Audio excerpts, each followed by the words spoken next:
ala hasbi quwwatihi, maka sebesar apa kekuatannya, takun samratuhu wa natijatuh, maka sebesar itu juga hasil dan buahnya. Kalau keyakinannya kecil, maka kerjanya juga kecil. Ya, kata Nabi, idza ra'aitumur rajul, kalau kamu melihat seorang laki-laki ya'tadi masjid, ya senang bolak-balik ke masjid, senang berangkat ke masjid, sampai kata Nabi, fa'ashhidu lahu bil iman, saksikan olehmu itu dia punya iman. Nah, sekarang sebesar apa keyakinan pahala sholat subuh besar, pahala sholat fajar besar, pahala ngaji besar, pahala silaturahim besar, pahala berkumpul bersama saudara besar, sebesar itu gerakan kita akan keluar. Insyaallah kemarin kita membahas masih dalam tingkatan yang pertama dari zauq adalah zauq tasbiq ta'mal 'idah, yaitu rasa yang muncul karena adanya pembenaran, tasdik keyakinan, ta'mal 'idati rasa ataupun kenikmatan dari janji-janji Allah Subhanahu wa ta'ala. Insyaallah kita akan paparkan kembali tulisan dari Syekhul Islam Ibnu Qayyim Al-Jawziyah. Bismillahirrahmanirrahim. Wa kana ba'du as-sahabah yuksiru at-talbiyata fi ihrami, dan adalah para sahabat memperbanyak talbiyah fi ihrami, dalam ihramnya mereka, ketika mereka melakukan ihram. Ya, karena satu di antara yang dianjurkan adalah memperbanyak membaca talbiyah, labbaik Allahumma labbaik, jika berihram. Thumma yaqulu labbaik, kemudian dia mengatakan labbaik, aku penuhi panggilanmu. Ya. Karena apa? Karena dalam labbaik, panggilan atau dalam perkataan labbaik ini menunjukkan bahwasannya ada dalam diri seseorang ini memenuhi panggilan Allah Subhanahu wa ta'ala, dan itu adalah merupakan kelezatan, dan itu tidak menafikan, dan menyebut labbaik dengan suara yang lantang, ya, dianjurkan dengan suara yang lantang. Wa qad nafallahu ta'ala al-iman, ya, thumma yaqulu labbaik law kana riya'an, ya, lal mahalla wa qad nafallahu, ya, wa qad nafallahu ta'ala iman amma idda'a wa laysa lahu fihi dzauq. Sedangkan Allah Subhanahu wa ta'ala meniadakan iman bagi yang tidak ada zauq, rasa dalam ucapan atau dalam pengakuannya. Karena Allah membutuhkan sesuatu yang diucapkan itu adalah berdasarkan iman. Faqala ta'ala, maka Allah Subhanahu wa ta'ala berfirman, qalatil a'rabu amanna, berkata orang-orang Arab Badui itu, kami beriman. Qul lam tu'minu, katakan wahai Muhammad, lam tu'minu, kalian belum beriman. Walakin qulu aslamna, dan akan tetapi katakanlah kami telah berislam. Walamma yadkhulul iman fi qulubikum, dan belum masuk iman ke dalam hati-hati kalian. Sini Allah Subhanahu wa taala menyebutkan bahwasannya ada kata iman belum masuk ke dalam hati kalian. Fahaulai muslimun. Maka mereka yang dimaksud dalam ayat ini adalah fahaulai muslimun, mereka adalah orang Islam. Walaisu bimu'minin, akan tetapi mereka belum mencapai tingkatan keimanan. Jadi jangan heran kalau ada statement kok orang Islam begitu. Nah, seringkali ada mungkin orang yang mengaku Islam atau mereka mengklaim dirinya seorang muslim tapi belum menunjukkan nilai-nilai yang utuh dalam keislaman. Kenapa? Mereka orang-orang muslim walaisu bimu'minin li'annahum laisu mimman basyarul imanu qalbah. Karena mereka adalah orang-orang yang belum langsung tersentuh iman dalam hatinya. Mereka sudah tunduk, mereka sudah pasrah. Karena ketika berislam ini, seseorang masuk dalam gerbang awal dari tingkatan-tingkatan agama. Langsung dia itu mendapatkan basyarul iman, bersentuhan dengan iman itu sendiri. Maka ketika datang orang Badui itu kepada Nabi berkata beriman, kata Allah, katakan kepada mereka, katakan kami berislam.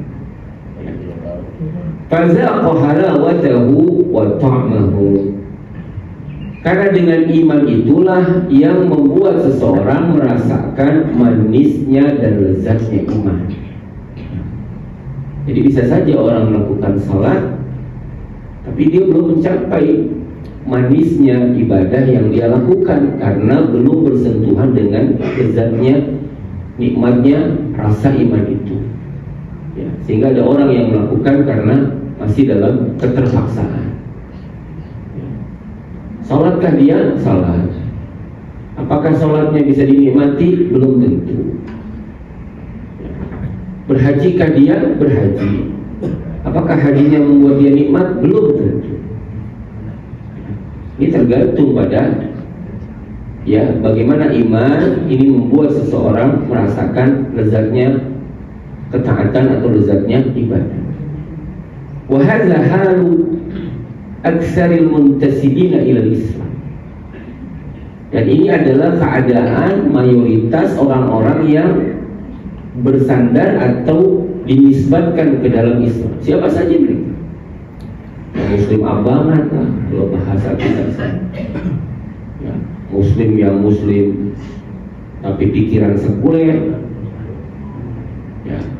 Ada Muslim yang mungkin mengaku Muslim tapi liberal. Siapa saja itu yang menisbatkan dirinya kepada Islam. Walaysa haula kufar, dan mereka itu bukan orang-orang kafir. Ini ada sekte. Siapa saja sekte dari Islam ini, mereka melakukan amalan-amalan. Ketika mereka belum bersentuh dengan iman, maka mereka belum merasakan lezatnya. Tapi mereka adalah kelompok ataupun orang-orang yang dinisbatkan ke dalam Islam. Fa'innahu subhanahu, maka Allah Subhanahu wa ta'ala asbata lahumul Islam. Allah menetapkan bagi mereka Islam, tidak dinafikan. Walaupun belum ada iman, tidak dinafikan. Ketika sudah bersyahadat, asyhadu an la ilaha illallah wa asyhadu anna Muhammadar Rasulullah, tidak dinafikan syahadat itu. Walaupun mungkin iman belum bersentuhan langsung dengan hati itu. Sehingga firman Allah, walakin qulu aslamna, akan tetapi katakanlah kami sudah berislam. Jadi tingkat level pertama seseorang memasuk agama adalah level Islam itu sendiri. Sehingga walam yurid qulu bi alsinatikum. Tetapi bukan berarti mengatakan dengan lisan-lisan itu min ghairi muwata'atil qalbi, tanpa seseorang menyamakan apa yang ada di dalam hatinya. Tetap. Maka definisi Islam itu adalah al-Islam huwa al-istislamu bit-tauhid wal inqiyadu lahu bit-ta'ah. Islam itu adalah memasrahkan diri dengan bertauhid, hatinya memasrahkan dengan dia mengesahkan Allah. Kemudian wal inqiyad, dia tunduk kepada Allah bit-ta'ati, dengan ketaatan. Karena dia muslim, ya dia harus mau sholat. Karena dia muslim, maka dia harus dipaksa, suka atau tidak suka, dia berpuasa di bulan Ramadan. Pertanyaannya, apakah setiap orang merasakan nikmatnya puasa? Belum, tidak semua. Apakah orang merasakan nikmatnya dia melakukan sholat? Juga tidak jaminan. Tetapi, ya, perlu kita perhatikan di sini bahwasannya, ya, seseorang yang mengatakan ketika dia mengatakan dengan lisannya kemudian sejalan dengan hatinya, ya, fa innahu farraqa baina qaulihim amanna wa qaulihim aslamna. Dan Allah Subhanahu wa taala membedakan antara perkataan amanna dengan aslamna. Ada kalimat amanna, aslamna dalam ayat ini. Ya. Walakin lamma lam yazuqu ta'mal iman qala lam tu'minu. Akan tetapi ketika mereka belum merasakan manisnya iman, maka Allah Subhanahu wa taala mengatakan lam tu'minu, kalian belum beriman. Kata belum beriman di situ adalah belum mencapai rasa dari iman itu. Sehingga ibadah kadang-kadang awalnya adalah keterpaksaan. Jadi jangan begini, ngapain sholat kalau masih terpaksa? Kadang apa-apa harus dipaksakan. Ya, mungkin hari ini kita datang ke pengajian pun ada yang di awalnya dalam keterpaksaan, terpaksa diajak, saya jadi ya wajib, enggak gimana, ya, iya ngantuk, ya dah berangkat karena diajak. Tapi pertanyaannya, bisa nggak dari awal itu dia akan mencapai satu keadaan di mana dia merasakan kelezatan itu? Ada. Dari keterpaksaan itu nanti dia akan sampai pada kondisi di mana dia merasakan kenikmatan dari apa yang dia rasakan. Ya. Sehingga apa di sini? Wa wa'adahum subhanahu wa ta'ala. Walaupun demikian, tetap Allah Subhanahu wa ta'ala memberikan janji kepada mereka ala ta'atihim, atas ketaatannya. Tetap walaupun belum dirasakan nikmat, pahala dapat. Kita belum dapat nikmatnya ngaji, ya tetap dapat pahala ngaji. Walaupun ngaji itu masih pahit, kita rasakan. Walaupun sholat itu belum nikmat kita kerjakan, pahala tetap dapat. Ya. Karena Allah Subhanahu wa ta'ala tidak akan menyia-nyiakan salat seseorang. Ya, wa ma kana Allahu liyudhi'a imanakum. Allah tidak akan menyia-nyiakan iman kalian, salat kalian. Walaupun tidak khusyuk. Walaupun mungkin salat kita belum bisa menenteramkan diri kita. Ya, walaupun mungkin salat kita jauh dari kenikmatan. Ya. Mungkin tanya, sudahkah kita merasakan iman salat ini? Belum. Tapi salat itu ibadah yang kita kerjakan walaupun belum merasakan kelezatannya, tetap Allah akan berikan ganjaran kebaikan sebagaimana janji Allah Subhanahu wa ta'ala alla yunqisahu min ujuri a'malihim syai'a, di mana Allah tidak akan mengurangi dari ganjaran-ganjaran amalan-amalan sedikit pun yang kita kerjakan. Semua itu. Jadi walaupun iman ini belum menjadikan dirinya itu merasakan lezatnya, maka Allah Subhanahu wa Ta'ala ini tetap memberikan ganjaran kebaikan. Sehingga Allah bilang walakin qulu aslam. Bukan berarti mereka tidak beriman, bukan. Mereka belum sampai pada kelezatan iman di dalam keislaman mereka. Summa zakara ahlal iman. Kemudian Allah Subhanahu wa Ta'ala menyebutkan orang-orang yang beriman. Siapa mereka? Alladzina zaqu ta'mahu, yaitu orang-orang yang merasakan nikmatnya iman. Humul ladzina amanu bihi wa bi rasulih, mereka yang beriman kepada Allah dan Rasulnya. Tsumma lam yartabu. Setelah ayat itu Allah bilang innal ladzina amanu, orang-orang yang beriman kepada Allah, kepada Rasulnya. Kemudian mereka lam yartabu. Apa lam yartabu? Mereka tidak ragu. Tidak ragu berarti yakin. Tidak ragu berarti tasdik. Dia benar-benar percaya, dia benar-benar meyakini fi imanihim, dalam iman mereka. Ya, wa innama intafa'anhumur raib, di mana mereka sudah meniadakan dari mereka keraguan. Li'annal iman, karena iman qad basyara qulubahum, karena iman sudah menyentuh relung hati mereka. Begitu. Jadi Allah Subhanahu wa Ta'ala ketika datang orang Badui mengatakan kami beriman, Allah tolak. Bukan karena mereka belum beriman, tapi mereka berada pada level aslamna, kami berislam. Ya, mereka mengatakan itu, hati mereka percaya, namun mereka belum sampai pada zauq dari sebuah iman itu, sehingga mereka tidak dikatakan, tidak mengatakan atau tidak disebutkan lam tu'minu. Mereka disebutkan lam tu'minu, kalian belum beriman. Bukan berarti mereka kafir, tidak. Ini juga menjelaskan kepada kita tidak boleh sembarangan mengatakan kafir kepada orang lain. Tak boleh, Pak. Ini hati-hati mengkafirkan, itu berat.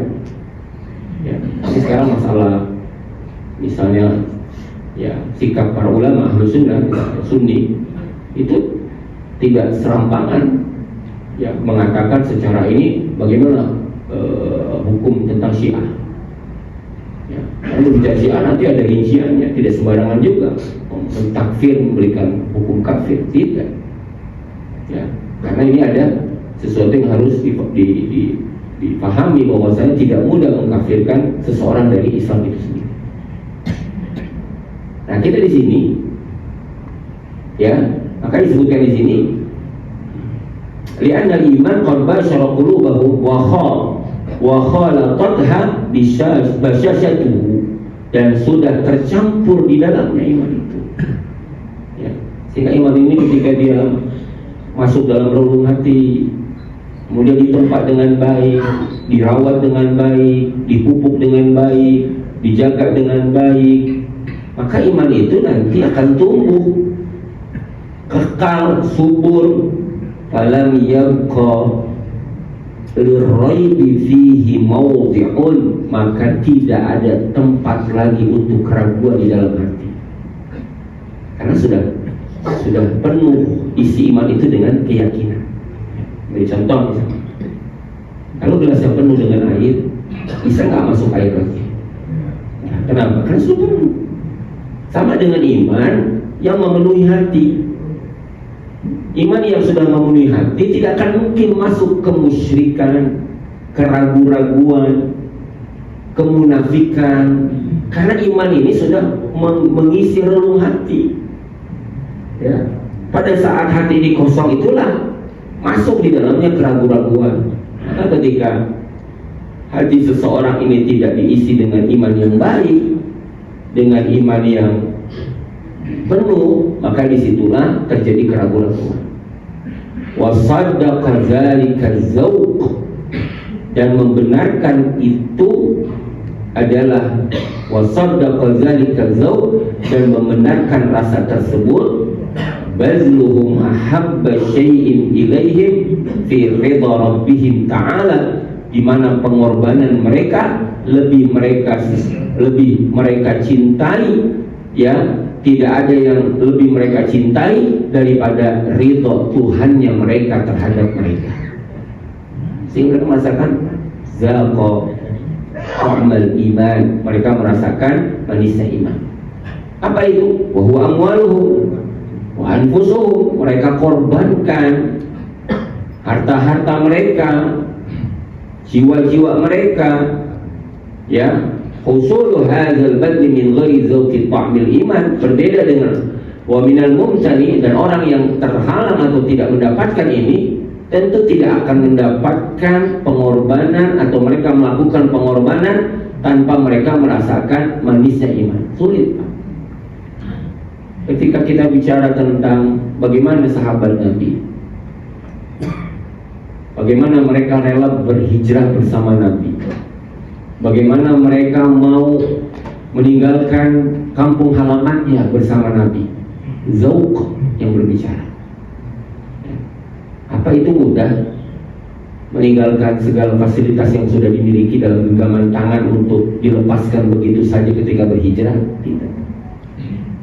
Karena mereka lebih memilih rasa yang nikmat bersama Allah ketimbang dengan harta-harta yang mereka tinggal. Ya.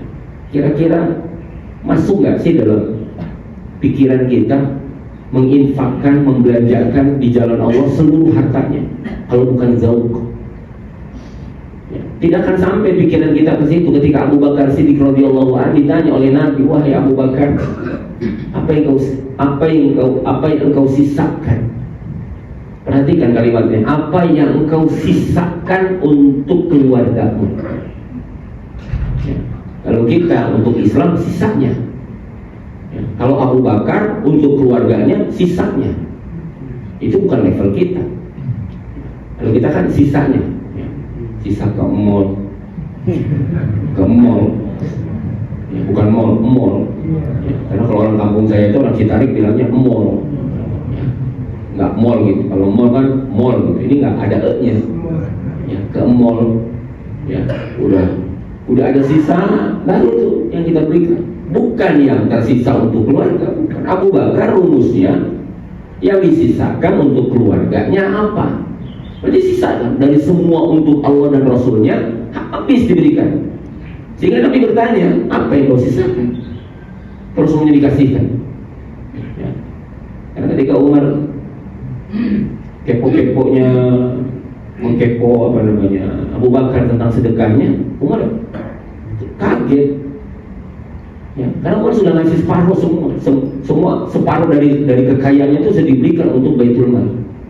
Ya Rasulullah, hari ini aku akan serahkan separuh kekayaan untuk Baitul Mal. Setelah itu Umar langsung cari Nabi. Abu Bakar sudah kesini Nabi? Sudah tadi. Berarti dua dia. Dia ngasih apa Nabi? Dia ngasih semuanya Abu Bakar. Dia ngasih semuanya wahai Umar. Abu Bakar sudah kasih semua harta. Maka Umar pun langsung susah untuk membalasnya. Ya, sehingga para ulama menempatkan tetap nomor satu itu dalam jajaran sahabat, Abu Bakar nomor satu di tingkatan sahabat. Ya, udah nggak ada yang lain itu. Abu Bakar itu, ya, min afdhalis sahabat yang paling utama dari semua sahabat. Ya, kebayang sama kita menyerahkan seluruh hartanya, seluruh apa yang dimilikinya untuk Allah dan Rasulnya, sampai tanya sama Nabi, apa sisa buat keluarga? Masih ada nggak yang disisakan untuk keluarga? Nggak ada ya Rasulullah. Aku sisakan Allah dan Rasulnya. Itu yang apa itu? Bukan zauq, ya, sehingga membuat dia berkorban dengan hartanya, dengan jiwanya. Maka, ya, fa inna zalika innama yahsul bisidqi dzauq wal wajud. Karena itu diperoleh dengan keyakinan dari sebuah rasa dan ekstasi. Ada rasa yang ditimpa. Tak akan mungkin dicapai oleh orang yang tidak sampai pada level ini. Gila itu. Masih semuanya tanpa menyisakan untuk keluarga. Itu perkara gila kalau pakai akal kita yang nggak sampai pada level ini, pada makom ini. Sehingga kalau ditanya, siapa sih tasawuf yang paling tinggi itu? Ya, tasawuf siapa yang paling tinggi itu? Ya, tasawufnya sahabat. Ya, karena sahabat sudah sampai. Kalau ditanya levelnya apa mereka? Ya level yang seperti ini mereka dapat. Ya. Nah, kita kan baru bicara tentang tasawuf. Ya, kulit-kulitan. Ya, belum sampai pada inti daripada tasawuf itu. Dan ini dilakukan oleh Abu Bakar Siddiq radhiyallahu anhu. Sehingga ya, kama qala Al-Hasan, sebagaimana Imam Hasan Al-Basri rahimahullah mengatakan, laisal iman bitamanni. Iman itu bukan berangan-angan. Iman itu bukan berandai-andai. Ya, maka kan Allah bilang, laisa bi amaniyikum. Bukan angan-angan kalian surga itu. Wala amani ahli kitab, bukan juga angan-angannya ahli kitab. Surga itu bukan diperoleh dengan orang berangan-angan, bukan. Dengan tasdik. Sehingga beliau mengatakan, laisa al-iman bitamani wala bitahalli, dan bukan iman juga hanya dengan berhias saja. Iman itu hanya dijadikan pajangan, bukan. Dijadikan etalase, bukan. Walakin ma waqara fil qalbi, tapi iman itu adalah apa yang tertetap dalam hati, dikokohkan dalam hati, wa saddaqahu bil amal atau saddaqahu al amal, dan iman itu dibuktikan dengan tasdiknya amal, adanya pembenaran dengan amal. Itu kata Imam Hasan Al-Basri. Iman itu bukan hanya sekedar identitas, bukan cuma sekedar klaim saya iman, saya ini adalah mukmin, bukan. Atau berpakaian dengan pakaian beriman, bukan. Iman ini adalah mawaqara, yang tertancap dalam hati, dia masuk menghujam di dalam hati, kemudian wasaddaqahul amal, dan dibuktikan dengan amal. Dibuktikan sama Abu Bakar apa yang dalam hatinya, dibuktikan. Dia lebih mencintai Allah dan Rasulnya daripada apa yang selain keduanya. Sehingga baginya, pada saat dia memilih menyerahkan seluruhnya, itu adalah pilihan karena keimanannya kepada Allah dan Rasulnya. Maka di sini fazauq wal wajdu amrun batinun, maka zauq rasa dan ekstasi itu adalah perkara batin, wal amal dalilun alaih, dan amal adalah bukti atasnya, wa musaddiqun lahu, dan sebagai pembenaran baginya, kama anna raib wasyak wan nifaq amrun batin, sebagaimana keraguan, kenifakan, ketidakyakinan adalah perkara batin, wal amal dalilun alaih, dan amal adalah bukti atasnya, wa musaddiqun lahu, dan sebagai pembenar apa yang ada dalam hati. Jadi yang di sini akan dibuktikan lewat apa? Lewat amal. Ini nggak akan kelihatan kalau nggak dibuktikan. Maka para ulama ahlu sunnah menetapkan iman dengan tasdiqum bil qalbi wa iqrarum bil lisan wa amalum bil jawarih. Iman itu adalah pembenaran dalam hati, keyakinan, kemudian diikrarkan dengan lisan, dan dibuktikan wujud nyata iman dalam amal perbuatan. Maka Allah menyebut kata salat dengan iman. Salat itu disebut iman Pak dalam Al-Quran. Ya, dalam surah Al-Baqarah Allah berfirman, "Wa ma kana Allahu liyudhi'a imanakum." Allah tidak menyia-nyiakan iman kalian. Apa tafsir dari kata iman di situ? Salatakum, salat kalian. Ya, maka di sini sebagaimana ya, fal a'mal thamaratul ulum wal aqaid, maka amal itu adalah buah daripada ilmu dan keyakinan. fal yakin yusmirul jihad, maka keyakinan membuahkan jihad, pengorbanan. Kenapa orang bisa mengangkat senjatanya, meninggalkan keluarganya, ya, memenuhi panggilannya? Apa yang membuat itu terjadi?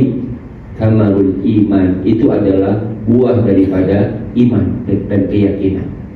Gak mungkin itu akan didorong, gak mungkin itu akan muncul kalau tidak didorong oleh rasa yang mereka dapatkan dari keyakinan itu sendiri. Wa maqamatil ihsan, dan dia adalah maqamat, ya, kedudukan daripada ihsan. Fa'ala hasbi quwwatihi, maka sebesar apa kekuatannya, takun samratuhu wa natijatuh, maka sebesar itu juga hasil dan buahnya. Kalau keyakinannya kecil, maka kerjanya juga kecil. Ya, kata Nabi, idza ra'aitumur rajul, kalau kamu melihat seorang laki-laki ya'tadi masjid, ya senang bolak-balik ke masjid, senang berangkat ke masjid, sampai kata Nabi, fa'ashhidu lahu bil iman, saksikan olehmu itu dia punya iman. Nah, sekarang sebesar apa keyakinan pahala sholat subuh besar, pahala sholat fajar besar, pahala ngaji besar, pahala silaturahim besar, pahala berkumpul bersama saudara besar, sebesar itu gerakan kita akan keluar. Mungkin ada yang melewati lembah, datang ke sini, lembah hijau. Lembah hijau Pak di Lipuannya. Mungkin ada yang melewati gunung, ya, Gunung Garuda. Mungkin ada yang melewati ya, lembah, gunung, lautan. Untuk apa dikejar? Untuk apa diraih? Sebesar apa keyakinannya tentang pahala, sebesar itu dia akan terdorong melakukan. Maka itu kan yang membuat tarikan gas motor kita, ya, kita, ya, injekan gas mobil kita lakukan. Walaupun di saat mungkin BBM, ya, pindah harga, ya, itu tidak ada masalah untuk mencari kebaikan. Ya, kenapa tidak ngaji lagi? BBM pindah harga, apa hubungannya? Ya, kalau semuanya karena keyakinan kita akan pahala besar, maka sebesar itu pengorbanan yang akan kita lakukan. Sehingga apa di sini? Ya, fa inna, ya, maka disebutkan warai wasyak yusmirul a'mal al-munasibah lahu. Begitu juga keraguan dan ketidakyakinan membuahkan amal-amal yang sepadan dengannya. Kalau kita ragu, jalannya juga jadi ragu. Halo Pak, betul nggak? Dari hati yang ragu, jalannya jadi ragu. Dari hati yang yakin, jalanannya penuh dengan keyakinan. Hati ragu, maka langkah pun akan ragu. Perjalanannya juga akan ragu. Semuanya diliputi dengan keraguan. Tetapi sesuatu yang diawali dengan keyakinan, langkahnya penuh yakin, perkataannya penuh dengan keyakinan. Ya, bukankah ada korelasi antara sabat, keteguhan dengan keyakinan? Sangat korelasi sekali. Maka para ulama mengatakan di antara sebab-sebab keistiqomah adalah lurusnya hati, sebagaimana lurusnya perkataan maka akan meluruskan hati. Ya, lurusnya ucapan akan lurusnya hati. Maka itu disebut dengan istiqamatu fil qawli wal amali. Itulah disebut dengan istiqomah dalam perkataan dan perbuatan. Jadi keyakinan inilah, tasdik inilah yang akan mendorong seseorang merasakan manisnya janji-janji Allah Subhanahu wa ta'ala. Maka ya dikatakan di sini wasyakku yusmiru warraib wasyakku yusmirul a'mal al-munasibata lahu. Maka keraguan dan juga ketidakyakinan akan melahirkan amalan-amalan yang sepadan. Maka Allah Subhanahu wa ta'ala yang menjadikan janji-janji tersebut tentu akan terasa lezat bagi orang yang merasakan manisnya iman, manisnya ketaatan, manisnya kelezatan dari ibadah kepada Allah Subhanahu wa ta'ala. Mungkin kita buka sesi tanya jawab. Bagi yang bertanya, saya persilakan. Ada pertanyaan? Ya, Pak Syukur, tafadhol. Dibicarakan tentang iman, kemudian ada juga mengenai keraguan. Nah kemudian bagaimana sebenarnya antara iman dan keraguan itu kan sebenarnya ada korelasi gitu kan. Jadi ketika iman naik dan turun, hubungannya dengan iman naik dan turun dengan keraguan dan keimanan itu. Kemudian yang kedua, pada saat level Nabi pun kayak waktu Nabi Ibrahim mengatakan bahwa diminta untuk mencacah burung dan ditaruh di masing-masing gunung, apakah kamu belum masih ragu-ragu gitu? Enggak, tapi untuk menambah keyakinan saya. Nah, antara keimanan sama keraguan itu kan kayak ada korelasi, ada berstatus atau bagaimana? Baik, Jazakallah. Bismillahirrahmanirrahim. Apa sih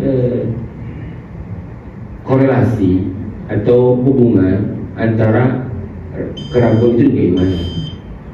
Sebenarnya Allah Subhanahu wa Ta'ala menjadikan iman yang sejatinya itu adalah iman yang betul-betul berlepas dari keraguan. Ya, karena prinsip dasar agama ini adalah prinsip yang dibangun di atas keyakinan dan tidak berada dalam keraguan. Kalau bilang zalikal kitab la raiba fi, itulah Al-Quran, inilah Al-Quran, la raiba fi, tidak ada keraguan, la syak. Maka isi daripada Al-Quran ini adalah keyakinan-keyakinan yang Allah Subhanahu wa Ta'ala sampaikan tentang hari akhir, tentang kehidupan akhir dan sebagainya, sehingga Allah Subhanahu wa Ta'ala di dalam Quran surah Al-Hujurat yang tadi kita bahas mengatakan innal ladzina amanu, ya innamal mu'minuna alladzina amanu billahi, sesungguhnya hanya orang-orang yang beriman itulah yang beriman kepada Allah dan Rasulnya. Allah tambahi, bukan cuma iman, summa lam yartabu, kemudian mereka mengiringi imannya tanpa ada keraguan. Maka tugas seorang mukmin adalah membuang segala bentuk keraguan-raguan yang merusak iman. Maka ada istilah apa yang meragukan itu, yang membuat keraguan itu namanya syubhat. Maka dalam Islam perkara-perkara yang ragu-ragu, sesuatu yang membuat kita tidak yakin, sesuatu yang membuat kita tidak kokoh, itu harus disingkirkan. Maka istilahnya dengan istilah tarkus syubhat, meninggalkan perkara yang meragukan. Maka ada hadis pendek, Pak, hadis riwayat dari cucunya Nabi SAW. Katanya apa? Da' ma yaribuka ila ma la yaribuk, tinggalkan yang meragukan kepada yang tidak meragukan. Ya, maka beragama ini tak boleh ada keraguan. Seorang muslim dia beriman kepada Allah tapi masih ada keraguannya. Misalnya, saya sih percaya sama akhirat, cuma ya, cuma gimana ya? Oh, itu ragu berarti. Yakin dengan akhirat? Harus yakin. Ya, karena keyakinan ini akan menentukan visi misi kita ke depannya menjalani kehidupan. Orang yang meragukan kehidupan akhirat, dia tidak akan pernah berpikir untuk mengejar akhirat karena dia ragu. Saya tanya sekarang, paling mudahnya begini. Kalau kita meyakini ada berita, di bawah ini ada emas, terus kita meyakini, ada kerja nggak? Ada kerja nggak kita untuk mendapatkan emas yang dijanjikan itu? Ya, kan ada janji di bawah ini, yang ngomong ini orang terpercaya, anti prank itu. Pokoknya percaya ini, nggak pernah ada dusta. Ketika dia bilang di bawahnya ada emas, ya, anggap yang mengatakan itu adalah yang dipercaya shadiqul masduq, Rasulullah memang yang mengatakan Nabi misalnya tentang agama ini. Sama dengan tadi yang mengatakan orang jujur, di bawahnya ada emas. Apa yang dilakukan? Dia akan gali. Sebesar apa usaha menggalinya? Sebesar keyakinannya. Makin dia yakin, dia gali siang malam. Enggak peduli dibilang gila sama orang. Ada orang gila loh. Kenapa? Nggak tahu tuh gali-gali di depan rumahnya. Katanya sih ada emas di bawah rumahnya. Tapi bagi orang yang meyakini pekerjaan itu, mohon maaf, kira-kira kenapa bisa dilakukan? Karena dia punya keyakinan, dia memang meyakini di situ ada emas. Nah, kalau dia ragu, dia kerjakan. Tapi yang membedakan adalah karena dasarnya keraguan, kadang gali, kadang berhenti, tergantung. Jika keyakinannya memang lagi ada, ya dia lakukan. Ketika dia ada keraguan, berarti dia tidak melakukan. Begitu juga dalam beragama. Ketika beragama didasari pada keraguan, maka imannya akan bermasalah. Sehingga dalam bahasanya Allah Subhanahu wa taala dalam ayatnya itu summa lam yartabu. Mereka tidak ragu dengan iman mereka. Ya, dan wajahadu, mereka iringi iman itu dengan berjihad. Kenapa dikorelasikan antara iman, keyakinan, ketidakraguan dengan jihad? Karena orang yang mampu berjihad di jalan Allah tentu orang yang sudah membuang semua keraguan-keraguan. Bayangkan apa? Apa resikonya orang mengambil pilihan untuk berperang, berjihad? Ada istri yang dijandakan, ada anak yang diyatimkan, ada harta benda yang akan terwariskan. Ya. Maka orang ketika mengambil keputusan berjihad di jalan Allah, hanya orang-orang yang beriman dan mereka tidak ragu dengan keimanannya. Jadi kalau ditanya, bagaimana ini? Sebesar apa kita merawat iman, berarti sebesar apa juga keraguan yang bisa kita singkirkan. Maka ketika iman ini dijaga dengan baik, dirawat dengan baik, maka keraguan-keraguan ini tidak akan masuk dalam iman seseorang. Seperti itu. Allahu a'lam bishawab. Cukup ya? Sudah yakin? Tidak ragu? Yakin di luar sudah siap? Yakin? Yakin. Yakin di luar sudah siap? Yakin Ustaz? Ya udah. Bapak lihat nggak? Nggak lihat. Tapi yakin nggak? Yakin. Dari mana keyakinan itu? Kebiasaan. Kebiasaan. Ya. Gimana kalau tukang nasi uduknya nggak jualan? Gitu ya. Insya Allah nanti kita akan lanjutkan lagi. Mudah-mudahan Allah berikan kita hidayah dan taufiknya, Allah berikan kita yang bermanfaat dan keberkahannya, dan kita tutup kajian kita di pagi hari ini. Kafaratul majlis. Subhanallahumma bihamdika asyhadu an la ilaha illa anta astaghfiruka wa atubu ilaik. Assalamualaikum warahmatullahi wabarakatuh.